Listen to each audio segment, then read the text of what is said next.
জীবনানন্দের জন্য এক মুঠো ঘাস পাঠিও, অ্যালেনের জন্য পাঠিও এক টুকরো কালো কাপড়, বেঞ্জামিন মলয়েসিকে দিও সাদা রঙের পালক। সাদা রং বন্ধুত্বের প্রতীক, সেই বন্ধুত্বে দারবিশের কবিতা পাখিদের নিরাপদ আশ্রয়।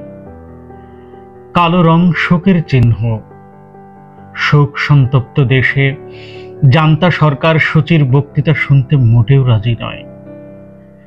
রাজি না থাকলেও চলে যেতে হবে।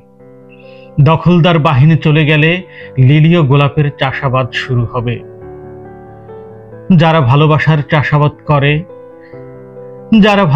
চাষাবাদ করে ফয়েজের কবিতা তাদের ভেতর সন্ত্রাস বিরোধী ঘৃণার জন্ম দেয়।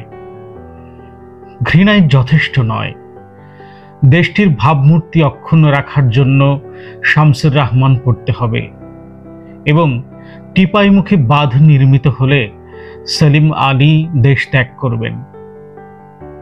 তার পাখিগুলো দিয়ে যাবেন ভিনদেশী কোনো শিকারীর হাতে। যাবার আগে রবীন্দ্রনাথের নিকট থেকে বিদায় নেবেন। সত্যি রবীন্দ্রনাথের কাছে গেলে বর্তমান বিশ্বটি কেমন দুঃসহ মনে হয়।